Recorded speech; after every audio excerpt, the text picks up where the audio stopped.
to another edition of the Best Business Minds, where we interview business leaders and academics who write thought-provoking books.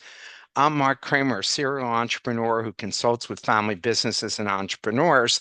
And today, I'm not in Hanoi, Vietnam, where I'm usually at. I'm back in the States. I'm literally at my friend Dan Stevenson's, who lives in Phoenixville, Pennsylvania, which was voted by Travel and Leisure as the #1 city in the United States, the #1 city. So I'm glad to be here. Woohoo!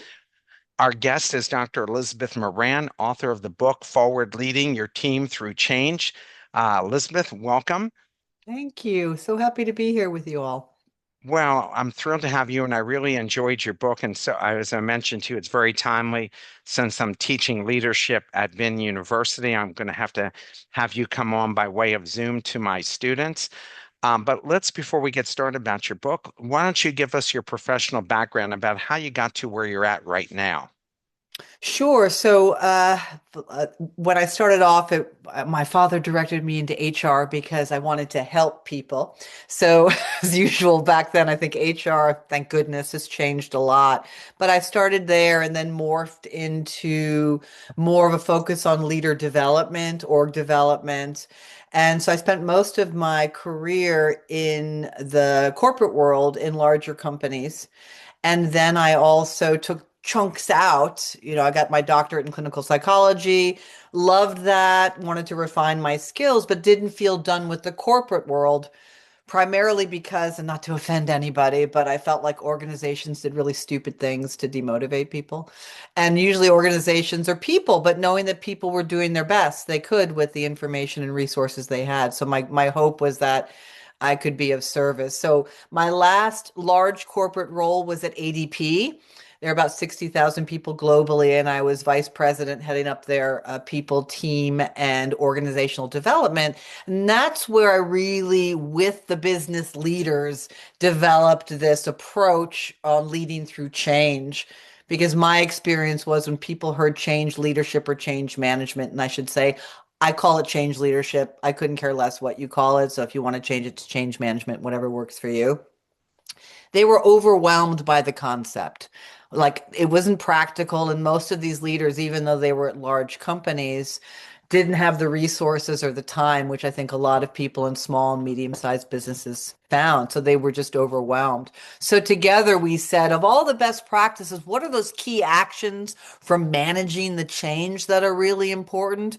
But also, so much of change, as we all know from our own experience, is a psychological issue. I mean, it is an emotional problem wrapped in a business context. And I found most leaders struggled with, well, how do I handle that to try to get people on board with the change sooner rather than later? So I ended up leaving ADP in 2021, started my own business, Elizabeth Moran Transformation, wrote the book, and have been doing consulting on that as well as executive coaching. And also, I've expanded into taking my change approach to people personally. So, doing sort of more of an individual coaching for people who, and in beyond business, sort of in their life to help them be their best through transformation. Yeah, I think so many people are looking for that. If they're open-minded, they definitely are embracing what you're talking about. So let's start with chapter one, leading change is hard. You say leading change is one of the hardest parts of leadership, especially when the change isn't your idea. Why is inherited change so emotionally difficult for leaders? Well, you just said it because we'll get into this with some of the neuroscience, I'm sure, but I'm going to bring some of the neuroscience in now. We are all trained, whether we realize it or not, in survival mode all the time. That's where people are at. In in a business context or any context, when you mess with somebody's sense of control, especially in the work context, you're messing with their livelihood. And we all know that change is hard enough even when you initiate it. But when it's not somebody's idea, that it goes into that I don't have control. And that's what activates most of the time that ego response, which is fight or flight. So anything that we don't feel is in our control, and we'll talk about uncertainty, what happens is, and again, I invite everybody listening, thinking about your own experience. We instantly go to what's going to be bad or wrong about this, or how could this thing hurt me? Our brains give at least 3 times more psychological weight to the negative than the positive. And when I finally understood this, I think that was one of the most, I mean, I'm a very, whilst I love the big picture, I love intuition, I love the mystery, I have a real strong practical streak. And when I heard that and understood what that meant, that was truly life-changing for me, which is I am being set up. My brain is setting me up to have a negative outlook. When I understood that, the power that has, because most of the time when again a change gets introduced, as you're saying, it's not our idea, we instantly go to right first question, how is this going to impact me? What does this mean for me? And then our brain unconsciously, subconsciously goes to all the negative things that have happened in the past, all the stuff that could happen. We get a nice pump of cortisol, a stress hormone, just to make sure we get it. The challenge is most of the stuff we think about, it isn't reality. It's not in this moment. So that's why it's so hard is people instantly are trained to go through what's wrong. They go into a fear response. And because that way of thinking, again, brain giving at least 3 times more psychological weight, people start to confuse what is really a habit with reality. And the challenge is our brain's a very literal organ, but it is an organ of the past. And so typically the first reaction is, uh-oh, uh-oh, uh-oh. And that's the first challenge that leaders have. Yeah, I mean, we see especially people, especially older teachers that have been doing things a certain way, and now things are really changing, especially because of AI, Mhm. and a lot of them are resistant to the changes that are happening, and then the students aren't happy that they're resistant to the change, and they're not able to communicate in a way where the student is actually understanding, and this is going in corporate America and throughout the world. Oh, everywhere. And it Yeah. doesn't matter. This is the thing of people are like, well, of course there are generational differences. I would say some of what this generation, the younger generations have been through, there is more fear. There's a lot of fear and anxiety about what's going to happen to my future, where will I be, right? So I think it's even harder in many ways. But there is, anyway, so I'll let you continue. But yes, No, no, no, exactly. no, no, no, no. You write that you can't change people, which I absolutely 100% subscribe to. That's provocative. If we can't change people, what can leaders actually do? Right. I'm sure many of us, and I like to say years of therapy, and sometimes I'm still working on that one. Mhm. Um, it really is, it's your role is not to make people change. And I hope that for many leaders just take a deep breath because I think intellectually we all know that. So part of it is what is it as a leader that you're already doing? So the first thing is, well, how do you communicate clearly? And usually earlier is better. And many leaders are communicating already. Two is how do you create clarity for people about what's the current state, what's the future state that we're desiring? And a key thing is what are the behaviors we're looking for that would help get us there. So it's being clear about that. It's about understanding, taking the time to have some two-way conversations about, okay, you've communicated the change, then you check in. What is it you're hearing? Right? What did you think will be expected of you, especially if you've got people who have been in role a while? Part of it is trusting them or asking them and involving them given their skills. How do they think they might have to behave differently to get the results? And then it's removing obstacles, which I think many leaders do already. And then most importantly, it's celebrating success, which is the most under leveraged tool in a leader's toolbox. For many leaders alone, it's hard for them to accept, well, for humans in general, to accept compliments, to accept wins. We're taught if we celebrate our strengths, we acknowledge, hey, well done me. that it means we're arrogant, we're egotistical. But that is one of the most powerful things to do to reinforce to people as they're learning a new way, as they change. And also knowing your people, which I believe many leaders do, what their people are good at and helping to communicate to people whilst the way you are doing something may be different, what are the strengths they're still going to be using? Because a lot of times with change, whether we like it or not, the first, when people go to, uh-oh, they go to, oh my gosh, what if I'm not going to be successful? What if I lose my job? Right? All of those fears come up. And again, because it's hardwired into us, the important thing is for leaders is to not waste time or energy looking at resistance as a problem, and we'll get into this. But it's normal. You've got people with healthy working brains. If something changed, that they're hardwired to be like, uh-oh, because anything that could change in our environment, the ego says that could kill us. And even though it sounds rational, right? The ego will have all sorts of language for so many people, people are constantly going into fight or flight all the time. Somebody disagrees with you, you go into fight or flight. Somebody challenges or change. So it's this constant cycle of really going into that. But I hope you heard these are many behaviors. What I try to say is, as leaders, you're already doing these things. It might be a couple of tweaks to help you be even more effective when change is involved. When I'm teach the biggest class at Vin University, Agile Innovation, and so we teach the entrepreneurial mindset.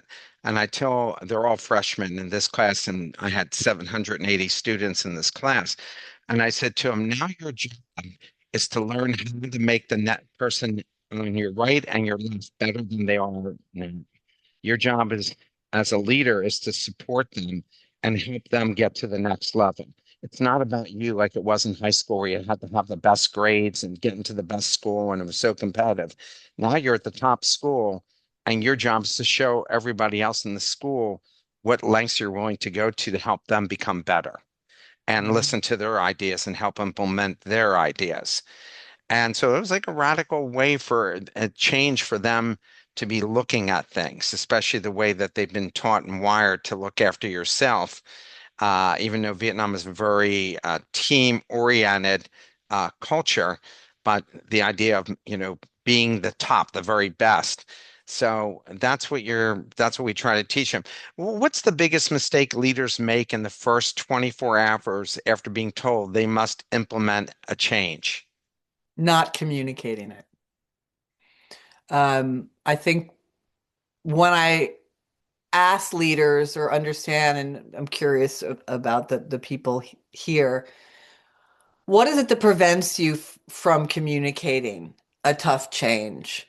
One of the most common things is, well, I just learned about it, or and I'm not sure I have all the information, and I'd rather not communicate it until I'm really clear. That's one. Another one is, um, is going to be hard for people to hear, and I kind of don't want to deal with the stuff that comes up as a result. It's not going to be pleasant for anybody. But the challenge with that is ultimately, and what I like to say is there's wisdom. Of course, you don't want to communicate. So, initially on the surface, of course, you would want to communicate the correct things to your team. You don't want to say the wrong thing. The issue is that has more to do with the leader, what the leader needs, than what the people need. Because ultimately, the hardest thing for leaders is to say, I don't know. For many of them, they feel like somehow they're supposed to have all the answers. So, one of the things that I talk about in the book is these brain hacks. So, I say wisdom, and then I say wisdom 2.0. So, for instance, that example of, I don't have all the information yet. I'd rather not, I'd rather wait. If you flip that to say, wow, um, how about a successful communication is I am going to challenge and I'm going to get as many unanswerable questions as I can. That if I leave that meeting with 20 questions that I have no idea about, woohoo, I'm a winner, right? And these little hacks where you then, as a leader, get the data. Okay, you share the change, it's on people's minds. What instantly comes up? That's really important information for you to know to see, first of all, how is the communication landing? Are people actually hearing you? And what are some of the initial things that are of concern? So you're going to get some early data there, knowing that, hey, Sarah, that is a great question. And wow, I think I have some of those questions myself. Let me make sure I understand your question. Thank you. I'll take that back and and so instantly you're involving people and you're letting them know not having the answer may not be preventing you from actually doing your job now. So the secondary benefit of that is often as leaders, you're not only tolerating your own anxiety and discomfort when there's change and uncertainty, you are tolerating helping other people tolerate theirs.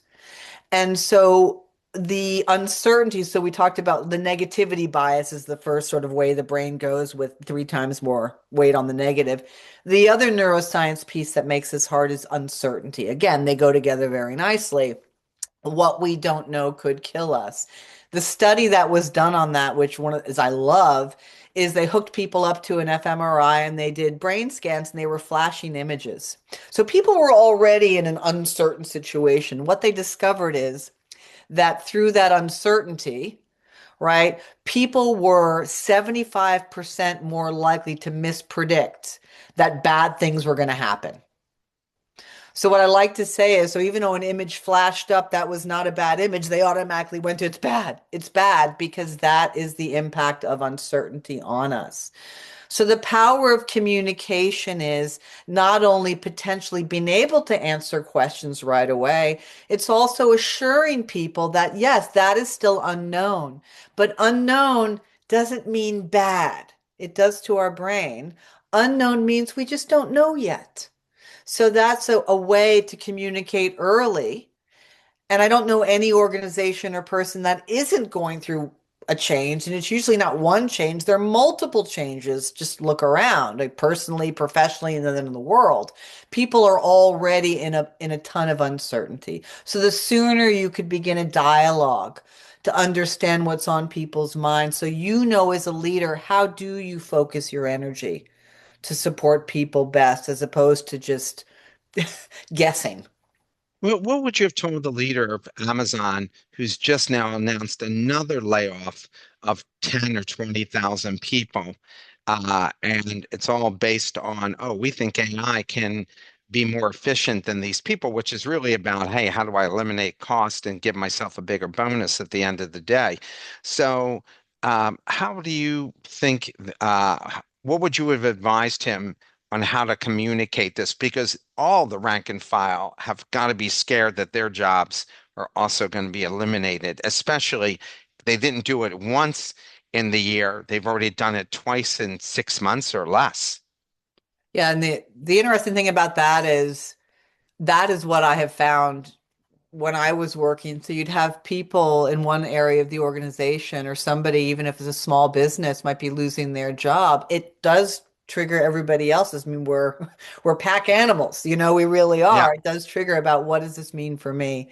So in the book, I have conversation guides as well as going back to what you said early, the when you're announcing a change, here's a meeting guide. But ultimately, it's twofold. One is to be very clear and direct with people. Part of it is compassion and empathy. So doing the best you can. Listen, we're still in a world where financial results, given our current system, are prioritized above all else. And I think that will shift, that somebody could say, hey, my um profits are equal that they were last year, but here's where we invested. We have a more engaged staff, right? We're not quite there yet. We'll get there. And there's a whole nother thing about AI that's a different conversation that we can talk about. But ultimately, it is really the three C's that I talk about. It's compassion.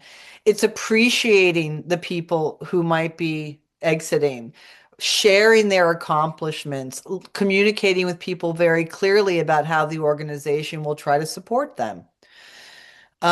Two, it's following up with the people who are still there because anybody's in fear, right? You're not getting the best out of them. And Amazon may have some other challenges around engagement and issues that they have, but it's communicating to them how do you put people back in their strengths without guarantees, but simply saying, we value you.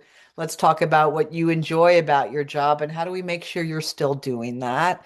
And letting people know, should this happen again, and it may, that is life. I mean, we can't guarantee anything. I'll do my best to communicate to you as quickly as possible. Um, and so it's compassion, communication, and clarity. I don't think And there's an easy way to do that. I think they probably also should show where people are being transferred, that they're not losing their jobs, that there are other opportunities that they're filling, so people can see that they're just not being thrown off the train, and that's it for them. Question Yes. from the audience: how leaders can inspire their employees, embrace the unknown, and become willing, active, and problem solvers? So how can leaders inspire employees to do that? Yeah, so I think it comes back to, again, understanding the neuroscience when um, embracing the unknown is an interesting thing because I think as leaders, especially if you have access to information and you have decision-making authority about where a business is going, you naturally have more control there. We've got our own issue.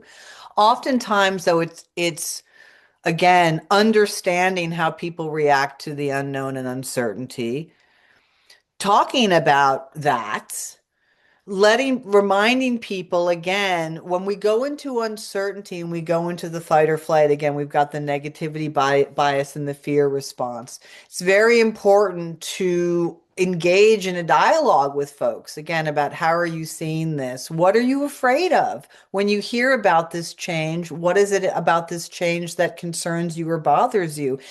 It's allowing people to share that. So, for example, I worked for a number of years when I was in graduate school at night at the Marin County Jail. So I worked with inmates. I had a personal growth class for inmates that I developed.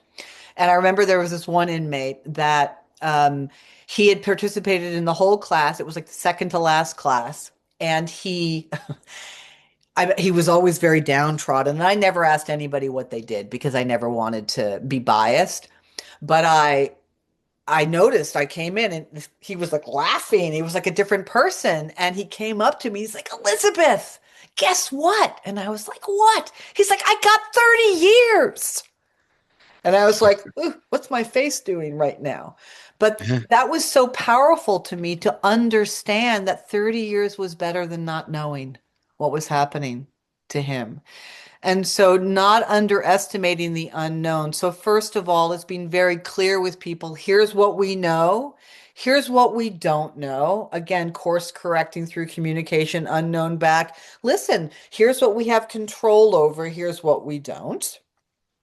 And then it's reminding people if something is still unknown, again, talking them, engaging in the conversation, putting people back in their strengths, which really is here's one of the things I think you're great at. How are you doing work right now that you love? It's putting people back in the present because, as Mark Twain says, there have been many terrible things in my life, most of which have never happened. So most of the time it's an anxiety and they go forward because that's what their brain is designed to do. So you as a leader to help them through that are constantly trying to bring them back in the present and Well, understanding that and also saying to them, look, it's uncomfortable that we don't know, but is not knowing preventing you from doing your job now? And maybe it is. And so it's just being coming back and being very practical with people about it. But usually it's engaging in conversation and letting people know you care. yeah, I think the more conversation, the better communication. In chapter two, Our Brains and Change, you explain that uncertainty feels like a threat to the brain. How should leaders communicate differently once they understand the biology is working against them? And you've been talking about that in bits and pieces here during this session. Yes. I don't know if I mean, again, I'm happy if somebody wants something more particular because I do have the A lot of times when leaders announce changes, it's been something that's maybe done on paper. And so, very early on, what you're trying to do with uncertainty is give people as much control as you possibly can. So, again, being very clear about, as best as you know, what are the things they're already doing that they will be able to continue doing post change? What are the things that they may need to do differently? So you're trying to very quickly connect them to the change from a behavioral perspective. That is usually the best way to bring people back out of the fear of the future or from the past into this moment and talking about, okay, well, let's make this very practical. So the more practical you can make it and give people some structure around what's changing and also what's not changing is oftentimes, and again, some things may be unknown for a little while, and oftentimes it's just confirming to somebody, you're not missing anything, Mark. You're not missing anything. We still don't know that yet. And then bringing it back to, how is that uncertainty impacting your ability to do your job now? Just bring it back. Again, I was at Lehman Brothers during that fun time of 2008, and I knew for 4 months I was going to be losing my job. And it was in a challenging time. I literally, after that, I received 4 offers, each in a row. Each time they were rescinded because I was on the leading edge of the collapse then. So talk about uncertainty. But that's really what the leader can do. My boss at Lehman Brothers, really every week sometimes my anxiety would build. He'd invite me into his office and we would just talk and I would feel okay. Okay, okay. And that really helped. And you talk about switch cost in quotes, the discomfort of learning something new. How Yeah. can leaders reduce the invisible cost during this transformation? Right. So briefly, switch cost is that we have this little unconscious part in our brain that as we have to make change, it sort of calculates, is me making the effort going to be worth it? Right. And so oftentimes a switch cost, somebody's not 100% sure, that's where you get the resistance. So again, dealing with switch cost is oftentimes to get people to make the change. First of all, they have to be clear on the behaviors, but once they have clarity, it's rewarding people for trying, not rewarding people for doing something perfectly. And you can think about the cultural stuff you were talking about, Mark, that when we are only focused, and many organizations say, oh, we're okay with fail fast or whatever, but no, that's not the message that employees get. There's a lot of contradiction there. But the more you can even make it fun, because if people are rewarded only for doing it right, they're going to more likely default to the old behaviors.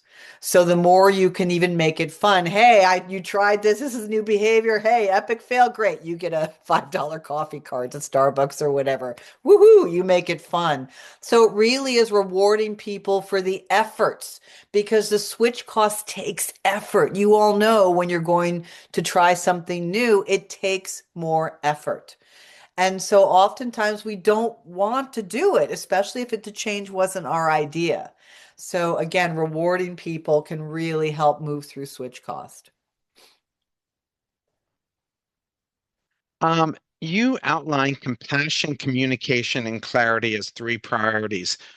Why are these three, and why is it that particular combination? And you just mentioned about the importance of good communication and clarity, but why those particular three? Well, I think many leaders are doing these things anyway. So the goal is, how do we make leading through change not some extra whole set of skills you have, but slight tweaks and experiments with what you're already doing.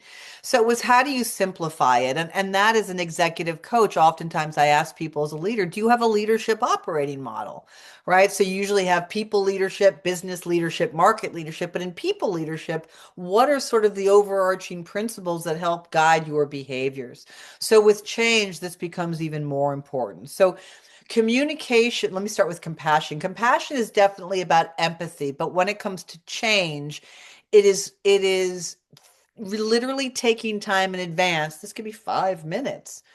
If I was in Bill's shoes and Bill's going through this change, how might he perceive it? So that when I get to communication, and again, this isn't linear. You're probably dialing one up and the other one down at different types in a change, but you're specifically thinking about the change from somebody else's perspective, which makes it more likely that you can then communicate. And communication, for sure, when you are leading a change, there's going to be an aspect that you're going to tell people. You've got to give them information. But oftentimes, for many leaders, especially senior leaders, they stop there. They're busy. It's like, and I remember a president I worked with, he was like, "We pay these people. Why won't they do what we tell them to do?" Right? And yeah, it's like, yeah, Yeah. because they're pesky humans. Like, welcome, welcome, human, right?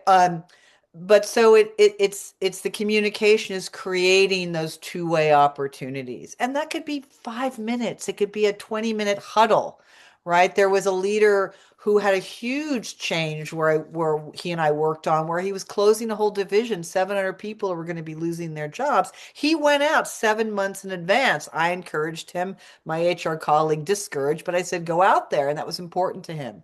So he started communicating very early, and it worked very well for him, but it was hard to do. And he created multiple opportunities. I think it was every day at 5 o'clock, he invited anybody who wanted to come to a meeting to share questions, share information, concerns. Great communication made a huge difference. And the other is clarity. When I'm doing work with, groups of leaders or executive teams, sometimes they joke around and roll their eyes. I have a survey I do, like, what percentage of people do you think believe they have to do something different? Right? Though they don't have to do anything different as a result of the change. And they're like 100%. They joke, but I'm like, how many of you have actually sat down with Michael and said, Michael, as you think about this change and what we're aiming for, what is it that you think you need to do differently on a day-to-day basis? What is different? And that is, again, a major piece that doesn't happen. It's like we communicate the change and somehow we magically think everybody's going to get it. Meantime, most people, when they hear the change, they go into fight or flight. They're not fully hearing you, and then they're expected to perform. Not only that, the change will change as the change goes forward. That's right. It does. And then people think like, oh, this change is changing. We must have made a mistake because there is no communication, right? So it's early, frequent communication, but also the clarity. This is the thing. Most leaders somehow feel like they haven't done a good job when they've led through change because people are so unhappy. And ultimately, it's like happiness is not a great indicator of change success. It's clarity. Are people clear on what's expected? Because oftentimes, especially as Mark, you said beautifully, when the change is not their idea, people just need time to adjust. They just need time. And maybe they're not like, woohoo, we love this. No, it's like, you've just made my job harder. I knew how to do it this way. Now I've got to learn this way. I wasn't involved in the decision. Guess what? Nobody asked me. And so it's those three things in combination usually is going to guide behavior. So I try to make it simple for people. And then practically, what does that look like action wise? Um, in chapter 4, you categorize reactions as on board, uncertain, or resistant. How should leaders handle it when they are the resistant ones? Right. So, first of all, it's really making sure you understand what the resistance is about. So, it is, and that's a major focus is in the book is how do you respond to tough questions? So am I going to lose my job or someone's angry and upset? So first of all, if you've taken some time in advance from a compassion perspective and said, well, if I'm in this person's shoes, how might I respond? You may be better prepared. And then it's allowing yourself to listen. So there may be some really good reasons they're resisting. There could be some great data that the person is going to share. that's somebody who is leading the change because they're not in that person's perspective as the change trickles down into reality when rubber meets the road. It's the opportunity for leaders to hear and for somebody who's resistant to just understand why. And I think a lot of times the leaders are afraid to do that because honestly, when we go into any type of conversation like that, it's going to activate our own fight or flight response. So it's just uncomfortable to feel like you're going to get into a conflicting conversation. But when you realize my goal is to be curious, I want to understand first. And then when you can understand, because bottom line, if the mindset, this is another little quick hack, if your mindset is resistance is a problem, it's just going to be frustrating. If your mindset can switch to, resistance is simply concerns that haven't been addressed yet, that puts you into curiosity. And it's very hard for you or the other person to stay in resistance forever. As I like to say, resistance is normal, but it's not a permanent state.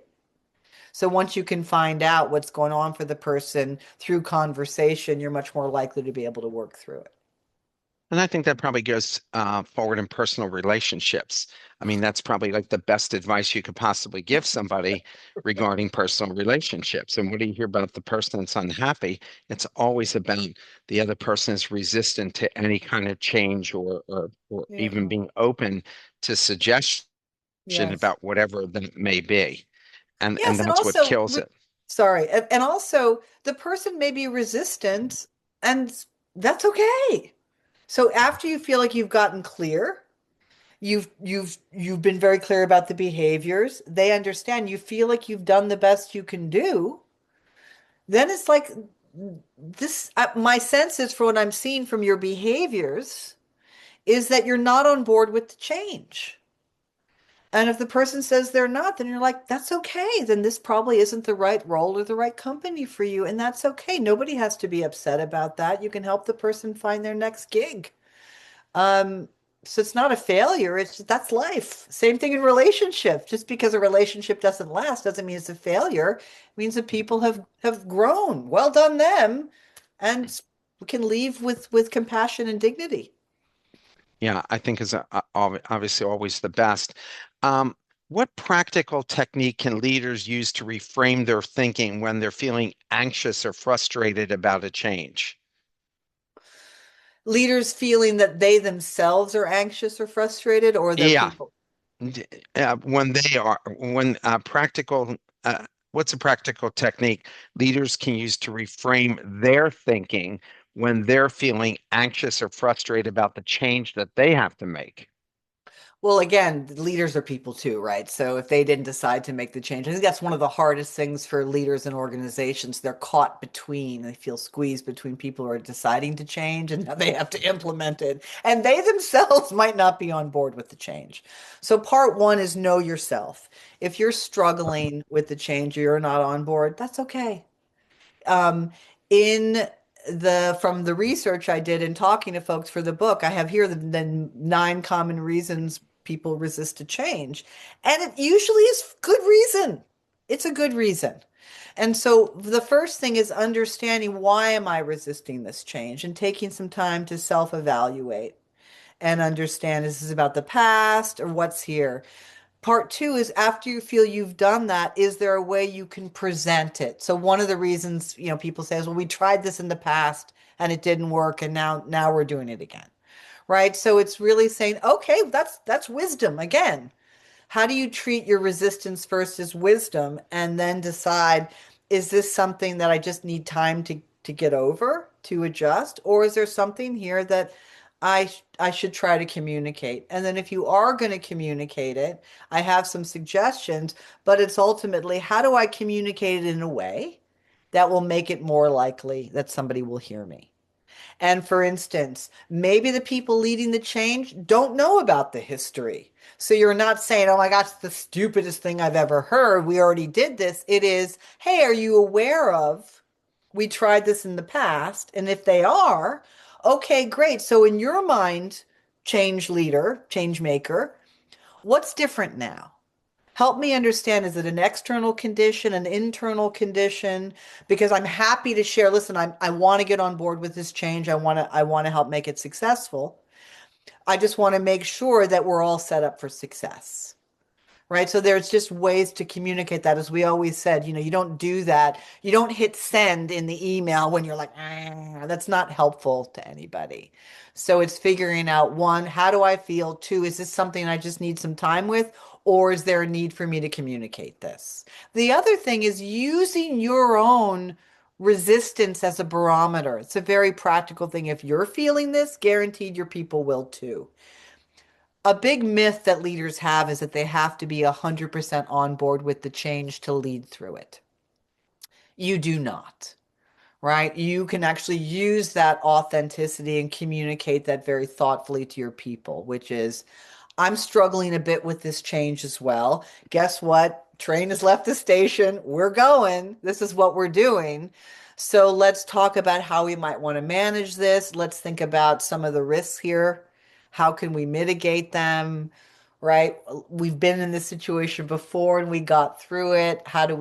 What are the things we've done in the past that work that we can bring forward? Oftentimes, the more confidence, again, your ego is going to only focus on what has been wrong, but it's very important that you focus on what will. Oftentimes, I thought something was going to be really bad. Guess what? It wasn't as bad as I thought it was going to be. So let's remember that. Um, what leaders often say, I don't have all the answers yet. Why is saying I don't know sometimes more powerful than waiting? Yeah. I mean, again, I think that that's the ego again. I don't know confirms to somebody that they're not alone. It's like you're not knowing or not having an answer, employee, is normal. We don't have that answer. But I think it's very hard for leaders because they have, again, somehow feel like they're supposed to know all these things. And that's the ego again, right? It's trying to eliminate any uncertainty. Oh, not knowing is bad, is bad, is bad. So once you understand that, you can come back and say, hey, confirm to somebody, that's a great question. Michelle, I really appreciate that. Wow, okay. And we don't know that yet. And then coming back to what do you think about that? What is Uh, your current thinking, right? So again, it's another opportunity to engage, but it also confirms to somebody you're not missing anything. We're not withholding something from you. A lot of people assume that the answer must exist, but they're not being told. I also think it makes it more authentic when you say to somebody, I just don't have the answer, or let me look into it and get back to you and everybody else. I'll see if I can find the answer as opposed to BSing them about it. Exactly. Yeah. Yes, and even with that, I'd say there's another opportunity to say to that person in the moment, and maybe it's obvious, but if it's not fully obvious, say, hey, I think I know why you're asking that, but can you tell me more about why that's a concern for you now? And you may find that, wow, I mean, I had an employee who was concerned she was going to lose her job with a change, and I was surprised. But then when I said, I think I understand, because the other parts of the company were going through layoffs, I said, I think I understand why you're asking that, but help me understand. And she said, well, I'm the last one hired on the team. And so it was always, last in, first out. And I never would have thought of that. So it's another way, even when somebody asks you a question, not just to go into, oh my gosh, I don't know, I'll get back to you, but say, huh, let me give some more information so that when I do get back to them, I'm actually addressing, because oftentimes, and I know you all have experienced this, people will ask questions right away, or there's resistance, but there's a deeper emotional thing going on. Oftentimes someone says, I don't know how to do this. You give them the answer and they're like, but yeah, but there's this. And then it's not about that. There just might be fear going on and they're not sure how to express that. This just happened to a friend of mine where I'm going to ask you from chapter 7, how should leaders respond when they themselves are blindsided by change? My friend said, I was just told this just before I walked into the meeting. I was totally unprepared and I felt like an ass because I had no way of responding to this because I was literally just told this information. And it was a big change for her for her department. What do you advise leaders when they're blindsided by change? Well, I think you just said it beautifully. Part of it is it's very hard. I mean, I think this decade so far with what happened in, the world events of 2021, a lot of people were blindsided and were instantly thrust into. And I think a lot of that happens. Some of it is also the organization doesn't do a good job of letting their leaders know in advance, which is too bad. That still happens. But as you said, the authenticity, which is, first of all, we're in this together. I'm going to do the best I can to help you through this. We have been through many changes before that we've gotten through, that we've survived. So, what I will do is, A, let me tell you what I do know, but then I'm happy to hear from you all. What are your questions? It's just simply that authenticity that and if the person is feeling this is hard or they're still trying to process it, then that's exactly what you say. Right. I Uh, think that the people aren't alone, right? That the more human, as you said, the authenticity can be very powerful. Absolutely. In fast-moving environments, and we're seeing almost every industry is now becoming a fast-moving environment. How can leaders create psychological stability without having a finalized plan? Yeah, so that is the uncertainty piece. That is building the muscle that because something is unknown and uncertain, and because just because we don't have all the power and control doesn't mean we don't have any. So leaders themselves and teams, because multiple changes, and it's just going to get faster and there's going to be more. We are we are all being trained, but very quickly on how to manage that. So it's ultimately developing this muscle of uncertainty and being able to manage uncertainty and training ourselves when we go into fight or flight. How can we talk ourselves down off the ledge? So that is really, I think, what leaders are going to be developing, continuing to develop because they already are. I mean, again, as I say, you are all, everybody listening to this, everybody here who will be listening, you are already a change expert. The challenge is with our brains focusing on the negative, we forget. Yes, some changes and things that had been uncertain leave bigger scars than other things, but ultimately, we have had many successes. Again, I think people equate, our brain equates discomfort with there's something wrong because that's what it's designed to do. We have to begin to interrupt that, which is, I'm uncomfortable. But is this discomfort actually normal because of what's happening? Am I pushing my edge? Is discomfort just because it's unknown? That's okay. It's constantly reminding ourselves. And one of the things where I'm doing with clients is literally putting your hand on your chest when you go into that discomfort. The only time we should really be going into fear is when our physical safety is at risk. That's it. That is it. But fear is controlling people when they don't get a handle on it. So, for instance, if you have a really, really, really hot bathtub, you're going to act prudently. You're not going to step in it. You're going to wait, but you're not afraid of the bath. And that's what I like to say is there's a way in which you can act prudently, you can withhold judgment, you can pause, but most of the time, people are being needing so much support to be trained to not assume that because their brain is saying there's a problem, that that actually is true. So that is the skill. That's what I talked about leaders' job for themselves and for others is helping people tolerate the discomfort of not knowing, because that is not going to go away anytime soon.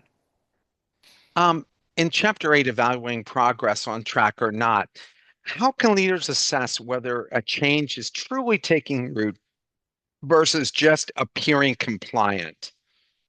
That's a good one. I'm actually curious about other people's thoughts on that, but instantly what I do is listen. It may be compliant, and part of it is you can't control that. The best you can do is, again, practice the three C's. And when I talk about clarity, the number one mistake leaders make when they give people feedback or when anybody gives anybody feedback is they use words that describe people and not behavior. You're not a team player. You are a team player. You're pick whatever it is you want to say, right? You're a great communicator. You're a poor communicator. That's not helpful at all. So when you as a leader can be very clear about behaviors, again, we have this very powerful thing when we think about change. There's a difference between acceptance and agreement. People don't have to agree with the change. They don't. They don't. They can accept it, and hopefully that will create greater peace. So when you say to somebody, they're engaging in the behaviors, and those behaviors are getting results, whether they agree or not, that's good news. It's when somebody is not engaging in the behaviors, and you can go back to them and say, Mark, I know we've talked about this change. I'm not seeing these behaviors that tell me you're actually on board with the change. When you specifically focus on behavior, then it's concrete. And the person, Mark, can say, wait, no, no, I am on board. Well, they just might not understand specifically what they need to do. Or, well, I am on board. And it's like, okay, but as we talked about, these are the things, the signs I'm looking for that tell me you're on board. So when I say on board, I'm not saying the person has to like the change. If they are engaging in what you need them to do, that's the focus. Yeah, I mean, sometimes they subvert what you're trying to do because they don't agree with it, and that Right. ends up. I mean, Asia, they have KPIs that people have to meet. So here's the change we're making. If you don't meet those KPIs, you're out. So you can tell me you're in, but only action will tell me That's the if you're behavior. truly, yeah. That's what Exactly. that's what's really important to them. Yeah. You link optimism to resilience. How can leaders cultivate optimism without sounding naive? And we've heard people like stand up in front of us and say things that they truly don't even believe and try to sound optimistic about whatever that change is. And we're like, come on, no, that's not even possible to do. Yes, and that absolutely goes back to we all know what when we're being spun, right? Yeah, Whatever it is, nobody likes that. yeah. So I'll forward an article I wrote for CEO World Magazine if anybody wants. It's very short. It talks about the three biggest mistakes leaders make when they announce a change. But coming back to optimism, now we understand the neuroscience of that. So I'm not talking, optimism isn't about ignoring challenges or difficulties at all. Optimism helps to free a brain that is stuck in fear and anxiety. Because if somebody who works for you is stuck in fear and anxiety, you are definitely not getting the best out of them. So, what you're trying to do with optimism is a couple of things. One is, as I said, put people back in their strengths. So, what are the things you really enjoy doing? You're going to continue to be able to do, even if it's different. That's one. The most important thing, though, is giving people a positive future vision of it's 6 or 7 months from now, this change is a success. What does that look like? So when you're announcing a change or talking about a change, you want to let people know why are we doing this? What's the benefit? What are we trying to achieve? And this is our goal. And it's not only that, what the neuroscience says is the more you do that, actually, the scientific research is, so you can call it quantum field, you can call it whatever you want, but the more a shared group of people focuses on a vision and they have a shared vision, the more likely it is to manifest. And so you can think about somebody who's an entrepreneur, right? They have an idea, they have a dream, there's a vision there, and then they have people that they can bring in on the vision. So oftentimes it's allowing your team to take time because you know how much their brains are thinking of how it's going to be bad and what's going to not work.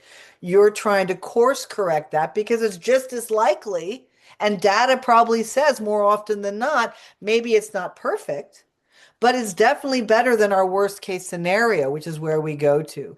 So it's using that tool, one, to help the group create a positive future vision, including what's their involvement in that. Once you have a positive future vision, you start to say, well, what are the behaviors we want to engage in? Also, how do we want to support each other along the way, which is part two of optimism, which is celebration. That again doesn't happen. After writing this book and working with leaders for over 2 decades, what have you learned about yourself when it comes to navigating change? I think I still struggle with it for sure. Again, I'm human, but I think for me, the most important thing is understanding the power is in my perspective. I can create a heaven or a hell, as the quote goes, based on my view.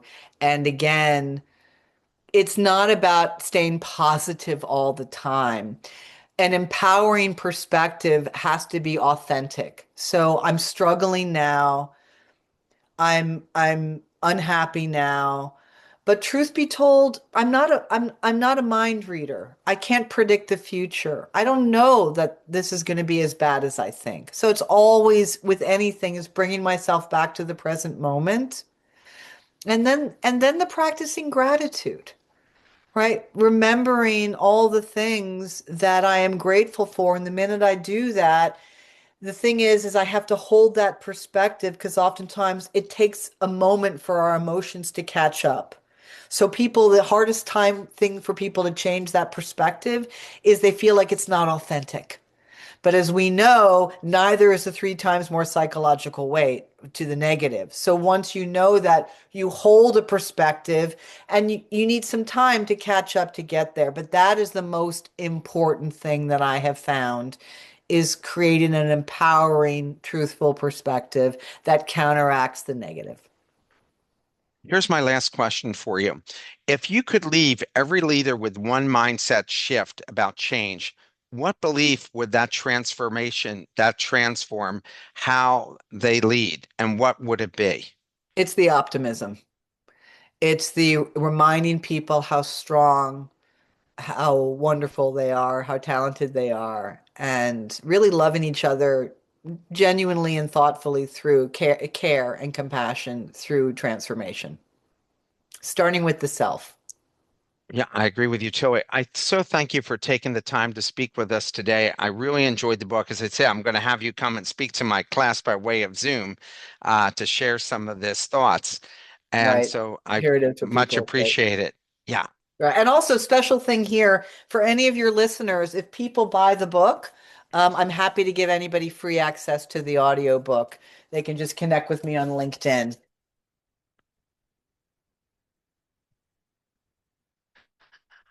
wonderful. Everyone, thank you for attending today.